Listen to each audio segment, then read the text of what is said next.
Bonjour Christina. Donc je me présente, Nathalie, journaliste amateur pour la première fois de ma vie. Et on est sur cette exposition là avec le thème Murs et frontières. Donc on a des questions à vous poser à tous les deux. Et moi, ma première question, c'est vous avez évoqué votre citoyenneté suisse. Donc ma première question, c'est est-ce que en tant que citoyenne suisse, enclavée au milieu de l'Europe, vous ressentez un enfermement ou vous ressentez la notion de frontière? Alors là, en plus, je ne suis pas que suisse, parce que vous avez entendu que j'ai vécu à Genève et que effectivement je suis aussi suisse et je suis aussi italienne et bientôt peut-être aussi française, parce que je vis ici depuis 2 ans et dans quelques ans je peux aussi demander la citoyenneté française. Mais est-ce que la Suisse, ce petit pays au milieu de l'Europe, est entouré par des pays de l'Union européenne et qu'elle ne l'est pas, est-ce qu'on se sent enclavé dedans?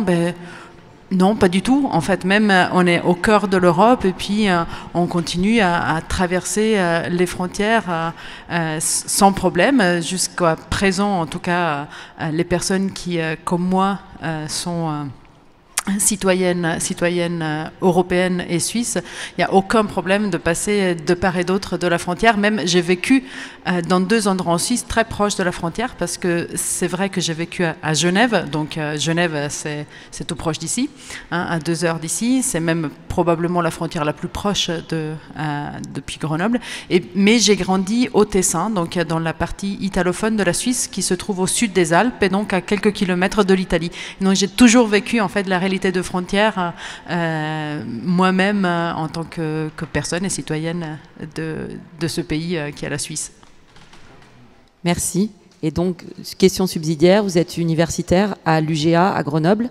Est-ce que du coup vous travaillez donc sur ce thème des migrations? C'est ça, si j'ai bien compris? Oui, c'est même plus qu'une question subsidiaire, c'est un peu ce qui me caractérise, ce qui m'habite, même tous les jours, donc de réfléchir à ces questions de frontières et de mobilité, qu'on peut appeler migration, qu'on pourrait appeler autre chose, mais effectivement de toutes ces personnes qui essayent certaines plus facilement que d'autres. Moi, je vous ai dit, hein, je passe la frontière tous les jours, je ne la vois pas, la frontière. C'est comme on a vu les images de l'Irlande du Nord actuellement, où on peut passer la frontière, on ne se rend pas compte.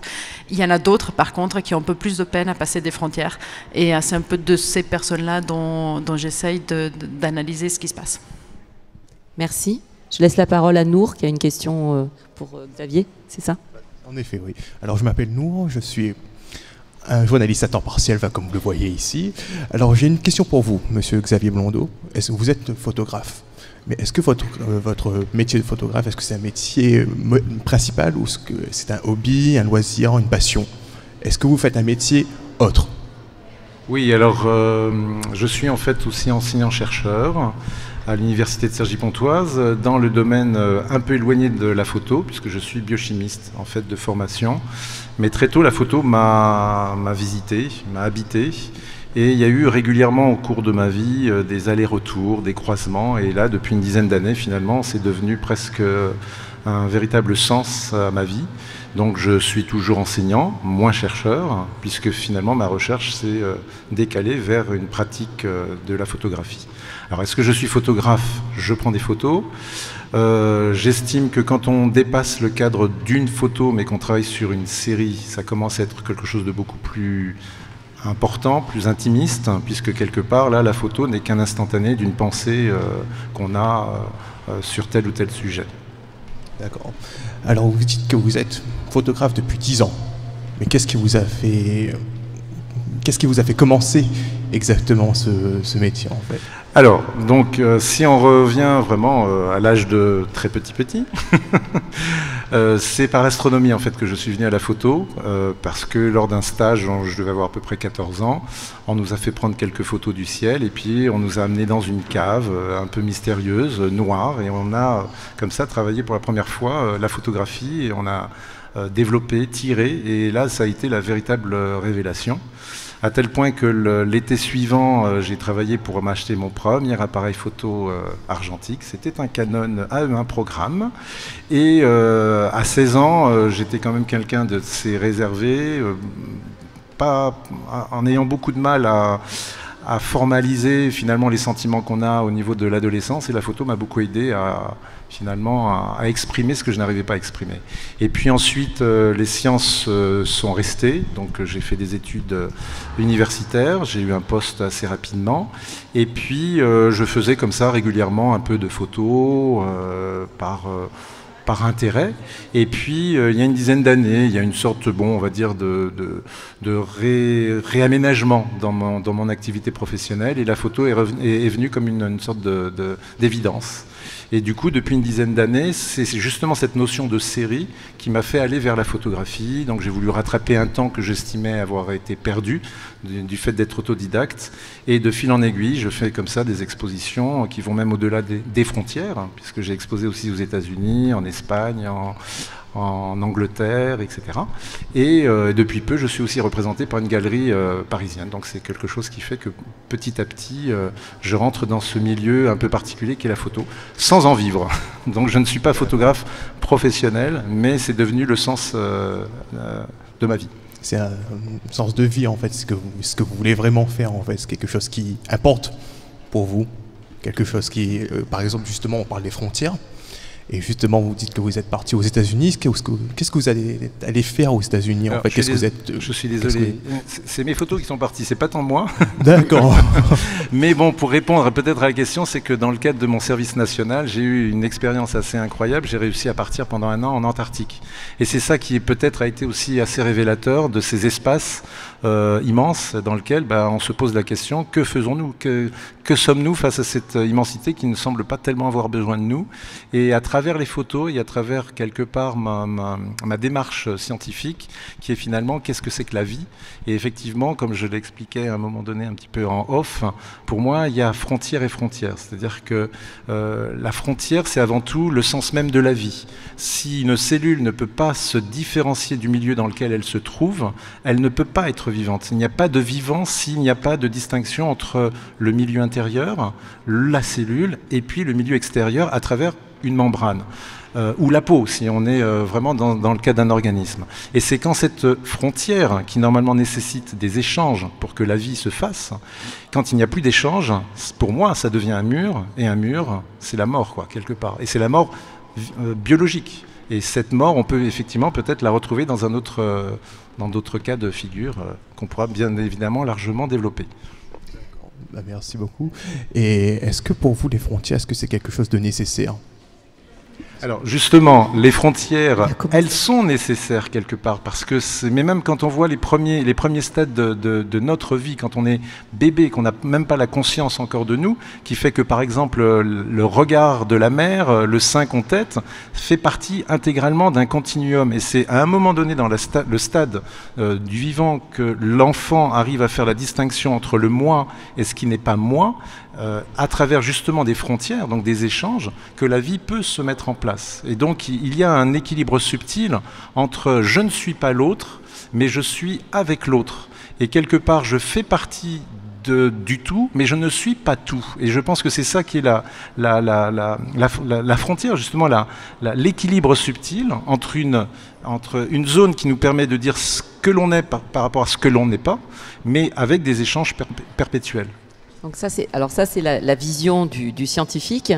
Est-ce que vous, Christina, vous avez la même vision? Est-ce que vous pensez que les frontières, du coup, sont une nécessité pour l'humain, pour peut-être se forger son identité, pour effectivement se protéger? Quelle est justement, vous, votre vision par rapport à celle de Xavier? Alors, juste... On est les deux scientifiques, on ne fait pas la même science. Oui, quand j'entendais scientifique sur l'aspect vraiment je sais, mais je vous taquine un peu parce que je sais que c'est toujours... Vous avez raison, je débute comme moi, journaliste. Je fais des sciences humaines. Et en France, on aime bien faire les frontières. Mettre les frontières dans les oui, mais c'est partout comme ça, hein, les frontières. Tout le monde aime mettre des frontières aussi parce que justement, c'est aussi ce qui nous caractérise. Ah là là, c'était difficile. Mais ce que je voulais dire, c'est que quand vous avez posé la question de la frontière, et est-ce que quelque part c'est la frontière le problème, et la frontière n'est pas un problème en soi. Le problème, c'est ce qu'on en fait de cette frontière. Et je reviens peut-être encore une fois à l'exposition et au travail qui a été fait sur l'Irlande du Nord. La frontière, quelque part, existe là, mais non, elle existera peut-être un jour quand le Brexit aura peut-être lieu et cette frontière-là va se matérialiser. Et donc on en fait quelque chose d'autre de cette même ligne qui est pour l'instant une ligne d'échange et donc de vie. Hein, on revient à la même chose, hein, c'est une vie sociale, ce n'est pas une vie biologique, mais c'est une vie sociale, où quand il y aura une matérialisation de la frontière, quand il y aura une militarisation de la frontière, une sécurisation de la frontière, et alors là, ce n'est plus une question de vie, c'est une question de mort. Et là, en plus, c'est ce qu'on oublie parfois de dire, le mur, c'est ce qui empêche de voir de l'autre côté, de connaître l'autre, de faire l'échange, mais c'est l'endroit aussi où beaucoup de personnes perdent leur vie parce que les personnes, en essayant de les traverser ou en essayant de les contourner, ces murs, parce que si on n'y arrive pas à passer cette frontière qui est matérialisée, mais on va chercher de faire d'autres parcours pour essayer de passer ailleurs. Et quand on essaye de passer ailleurs, il y a des dangers qui sont plus grands. Et je vous rappelle juste un chiffre, il y a eu 37 000 corps découverts ou qu'on sait qu'ils sont décédés dans la Méditerranée aujourd'hui. Alors la Méditerranée, c'est pas un mur... un mur en briques matérialisé, c'est un espace d'eau, mais qui était un espace d'eau, attention, là aussi, hein, je dis, ça dépend de ce qu'on en fait. Jusqu'aux années 80, la Méditerranée était l'espace de la rencontre, était l'espace de l'échange. C'est là qu'on pouvait passer, aller découvrir, faire des échanges commerciaux, des échanges avec des populations. Du moment dans lequel on a commencé à fermer cet espace-là est devenu meurtrier. Et il y a eu, je répète, 37 000 corps qui ont été découverts depuis 93, ou 93, si je fais ma Suisse, hein, depuis 93 dans la Méditerranée. C'est les chiffres d'une guerre. Je voudrais juste rajouter quelque chose qui me semble aussi important, parce que si on imagine un monde sans frontières, c'est aussi imaginer quelque part une uniformisation. Est-ce que le fait que tout soit uniforme est propice justement à des échanges? C'est parce que l'autre est différent de nous, mais qu'on l'accepte dans sa différence, qu'on se construit. Et d'imaginer un monde sans frontières, au sens où on l'entend, c'est un monde qui finalement n'aurait plus tellement d'intérêt. On ferait tous la même chose, on désirerait tous la même chose, on serait tous pareils, quoi, finalement. C'est ça. Effectivement, c'est ce que je disais avant, ça permet de se forger son identité, et pas forcément de se protéger par contre. Et je reviens sur cette idée, la frontière, c'est ce qu'on en fait de la frontière. D'accord. Ben, merci beaucoup à tous les deux pour toutes ces explications qui nous donnent un peu d'éclairage en exergue des photos et de toutes les œuvres qu'on a vues tout à l'heure et qui sont très intéressantes. Merci beaucoup. Merci à vous deux. Merci à vous. Merci.